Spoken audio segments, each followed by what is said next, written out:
तो बच्चों ध्यान दीजिए, आज मैं आप लोगों को आव्यूह के प्रकार बताने जा रहा हूँ। आव्यूह कितने प्रकार का होता है। ओके बच्चों, तो ध्यान दीजिए, आव्यूह के प्रकार में पहला बच्चों आप याद कीजिए पंक्ति आव्यूह, रो मैट्रिक्स किसे कहते हैं। ओके बच्चों, पंक्ति आव्यूह को इंग्लिश में रो मैट्रिक्स आप कह सकते हैं। अब इसकी परिभाषा उदाहरण आप समझे बच्चों। वह आव्यूह जिसमें एक पंक्ति होता है उसे पंक्ति आव्यूह कहते हैं। ओके बच्चों, वह आव्यूह जिसमें एक पंक्ति हो पंक्ति आव्यूह कहलाता है। ओके बच्चों, आप एग्जांपल के लिए बच्चों यहाँ पर ध्यान दीजिए। जैसे इसमें केवल एक पंक्ति है, पंक्ति देखने के लिए मैंने बताया क्षैतिज लाइन देखते हैं। क्या बच्चों, क्षैतिज लाइन कौन है भाई, केवल एक ही दिखाई दे रहा है इसमें। ओके, जिसकी सदस्य क्या है, एक और दो है, और इसमें स्तंभ कितने हैं, दो, पहला स्तंभ दूसरा स्तंभ। पंक्ति को देखने के लिए क्षैतिज लाइन देखते हैं और स्तंभ को ऊर्ध्वाधर देखते हैं। ओके बच्चों, तो पहले स्तंभ का अवयव कौन है, 1, और दूसरे स्तंभ का अवयव कौन है, 2। ओके, और पंक्ति तो एक ही है। ओके बच्चों, इसलिए इसकी कोड क्या हो गया, पंक्ति गुणित स्तंभ। अब बच्चों दूसरा एग्जांपल, इसमें भी पंक्ति तो एक ही है। पंक्ति कैसे देखते हैं बच्चों, मैंने बताया क्षैतिज लाइन ऐसे। ओके, तो ऐसे पर तो एक ही लाइन दिखाई दे रहा है, इसलिए वो क्या हो गया, एक पंक्ति हो गया। स्तंभ देखने के लिए ऊर्ध्वाधर लाइन ऐसे। तो बच्चों ये पहला स्तंभ हो गया 2 वाला, और 5 वाला दूसरा स्तंभ हो गया, और -8 वाला तीसरा स्तंभ हो गया। ओके बच्चों, तो इस आव्यूह में एक पंक्ति है 3 स्तंभ है। ओके बच्चों, तो आप एक बार फिर समझे पंक्ति आव्यूह क्या होता है। वह आव्यूह जिसमें केवल एक पंक्ति हो उसे क्या कहते हैं बच्चों, याद रखिए पंक्ति आव्यूह कहते हैं। ओके, अब बच्चों दूसरा आप याद करिए, आव्यूह का दूसरा प्रकार स्तंभ आव्यूह। ओके बच्चों, कॉलम मैट्रिक्स। ओके बच्चों, इसे इंग्लिश में कॉलम मैट्रिक्स कह सकते हैं। स्तंभ आव्यूह क्या होता है समझिए, वह आव्यूह जिसमें एक स्तंभ हो, स्तंभ आव्यूह कहलाता है। ओके बच्चों, यानी वह आव्यूह जिसमें केवल एक स्तंभ होता है उसे स्तंभ आव्यूह कहते हैं। ओके, यहाँ पर एग्जांपल ध्यान दीजिए बच्चों। जैसे यहाँ पर ध्यान दीजिए, स्तंभ देखने के लिए मैंने जैसे बताया ऊर्ध्वाधर लाइन देखते हैं, तो इसमें केवल एक ही ऊर्ध्वाधर लाइन है जिसके सदस्य कौन है, 1 और 2। तो इसमें स्तंभ तो एक है बच्चों, लेकिन पंक्ति ध्यान दीजिए 2 है। पंक्ति हम क्षैतिज देखते हैं। ओके बच्चों, पंक्ति हम क्षैतिज रूप से देखते हैं। तो पहले पंक्ति का अवयव क्या है, 1 है, और दूसरे पंक्ति का अवयव है 2। ओके बच्चों, पंक्ति तो इसमें क्या है, 2 है, क्षैतिज लाइन देखिए, और स्तंभ क्या है बच्चों, 1 है। तो कोट क्या हो गया, पंक्ति गुणित स्तंभ। ओके बच्चों, आगे ध्यान दीजिए, इसमें क्या है बच्चों, इसमें भी पंक्ति देखिए 3 है। पहला पंक्ति हो गया, दूसरा पंक्ति हो गया, और तीसरा पंक्ति हो गया -3। ओके बच्चों, आप पंक्ति देखने के लिए हमेशा क्षैतिज लाइन खींचते बच्चों। पहला पंक्ति, दूसरा पंक्ति 0 वाला, -3 वाला, तीसरा पंक्ति। ओके बच्चों, और स्तंभ तो ऊर्ध्वाधर बच्चों, स्तंभ क्या ऊर्ध्वाधर देखते हैं। तो स्तंभ ऊर्ध्वाधर लाइन केवल एक ही दिखाई दे रहा है, इसलिए स्तंभ क्या हो गया, 1 हो गया। तो बच्चों ये स्तंभ आव्यूह का एग्जाम्पल है, क्योंकि इसमें केवल एक ही स्तंभ है। ओके, अब बच्चों आगे ध्यान दीजिए, वर्ग आव्यूह किसे कहते हैं, ये महत्वपूर्ण बच्चों आप याद रखिए। वर्ग आव्यूह वह आव्यूह जिसमें पंक्ति व स्तंभ बराबर हो। ओके बच्चों, वह आव्यूह जिसमें पंक्ति व स्तंभ बराबर हो वर्ग आव्यूह कहलाता है। ओके बच्चों, ऐसा आव्यूह जिसमें पंक्तियों की संख्या और स्तंभों की संख्या बराबर हो। पंक्तियों की संख्या और स्तंभों की संख्या क्या हो, बराबर हो, उसे वर्ग आव्यूह कहते हैं। जैसे आप ध्यान दीजिए, इसमें 2 पंक्ति है बच्चों, याद रखिए क्षैतिज लाइन 2 है, इसमें 2 पंक्ति हो गया, और ऊर्ध्वाधर लाइन खड़ी लाइन कितनी है बच्चों, 2। तो 2 स्तंभ हो गया। तो इसमें 2 पंक्ति और 2 स्तंभ है, तो आप देखिए इसको वर्ग आव्यूह कह सकते हैं। ओके बच्चों, वह आव्यूह जिसमें पंक्ति और स्तंभ की संख्या बराबर होती है उसे वर्ग आव्यूह स्क्वायर मैट्रिक्स कहते हैं। स्क्वायर मैट्रिक्स कहते हैं। ओके बच्चों, अब ये 3x3 का मैं दिखाऊं, इसमें 3 पंक्ति है, पहली क्षैतिज लाइन, दूसरी क्षैतिज लाइन, और ये तीसरी क्षैतिज लाइन है बच्चों। ओके, और पहला स्तंभ 2 6 8, 0 -1 40 दूसरा स्तंभ, 5 0 3 है तीसरा स्तंभ। 3 पंक्ति है बच्चों, आप याद कीजिए, क्षैतिज लाइन पंक्ति होता है और ऊर्ध्वाधर लाइन क्या होता है, स्तंभ।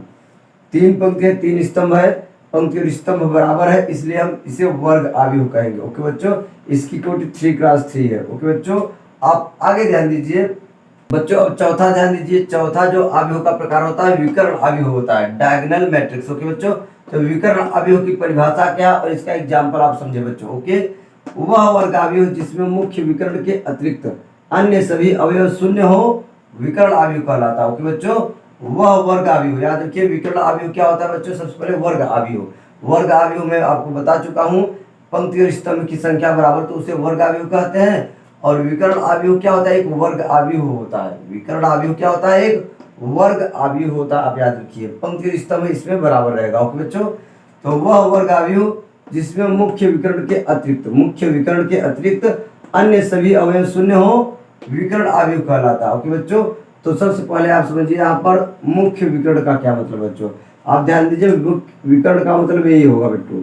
दिखा दीजिए, एक विकर्ण हो गया और ये दूसरा विकर्ण हो गया, ये तिर्यक लाइन, इसको मुख्य विकर्ण कहेंगे। इसको बेटा क्या कहेंगे, मुख्य विकर्ण कहेंगे, इस वाली लाइन को।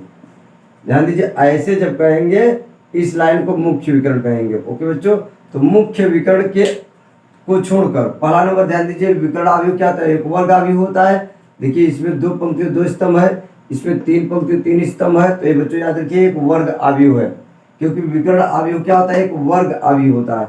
अब आगे ध्यान दीजिए, और खास क्या बात होनी चाहिए बच्चों, याद रखिए, जिसमें बोला गया कि मुख्य विकर्ण के अतिरिक्त अन्य सभी अवयव शून्य हो, तो मुख्य विकर्ण मैंने बताया इस लाइन को मुख्य विकर्ण कहते हैं, ऐसे तिर्यक लाइन को।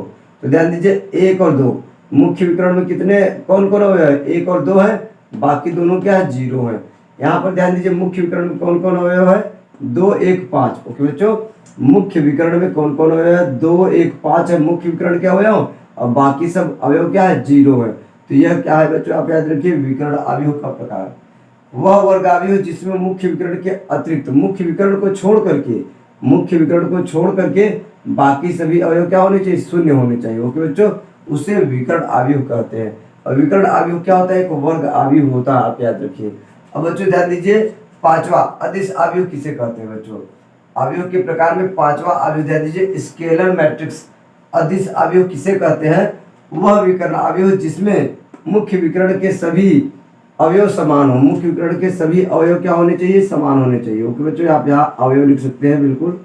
ओके, ध्यान दीजिए, वह विकर्ण अवयव जिसमें मुख्य विकर्ण के सभी अवयव समान हो अदिश अवयव कहलाता है।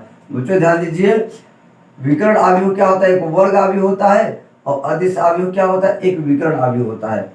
अदिश अवयव जो होता है वो एक विकर्ण अवयव होता है। तो विकर्ण अवयव की परिभाषा आप ऊपर पढ़ चुके हैं, मुख्य विकर्ण को छोड़कर बाकी सब क्या होने चाहिए, 0 होने चाहिए। तो देखिए मुख्य विकर्ण ये है, बाकी सब 0 है, तो ये क्या है, एक आप कह सकते हैं विकर्ण अवयव है। लेकिन इसमें एक और खास बात और होनी चाहिए, बोला गया है कि मुख्य विकर्ण के सभी अवयव क्या होने चाहिए, समान होने चाहिए।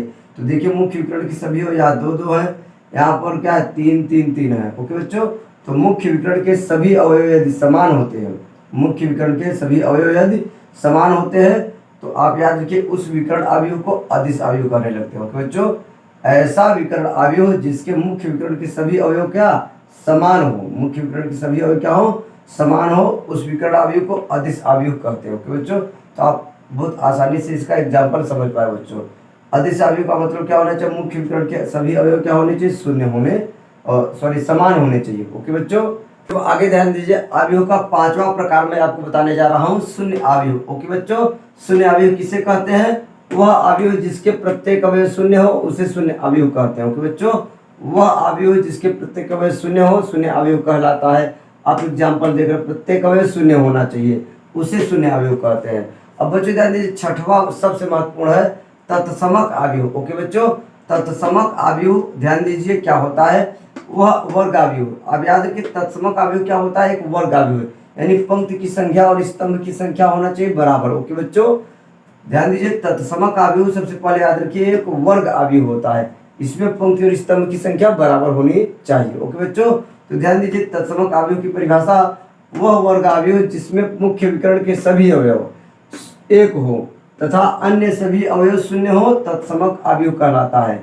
इसे I से व्यक्त करते हैं, ओके बच्चों, ध्यान दीजिए, वह वर्ग अवयव जिसमें मुख्य विकर्ण के सभी अवयव क्या होने चाहिए, 1 होने चाहिए, मुख्य विकर्ण के सभी अवयव क्या होने चाहिए, 1 होने चाहिए, और तथा अन्य सभी अवयव क्या होने चाहिए, 0 होने चाहिए, उसे तत्समक अवयव कहते हैं। इसे I से व्यक्त करते हैं। ओके बच्चों, जैसे आपसे बोला जाए 2 × 2 का 2 पंक्ति और 2 स्तंभ का आप तत्समक अवयव लिखिए, तो आप I = ये लिखेंगे, मुख्य के विकर्ण सभी अवयव 1, बाकी सब 0। अब ये 3 × 3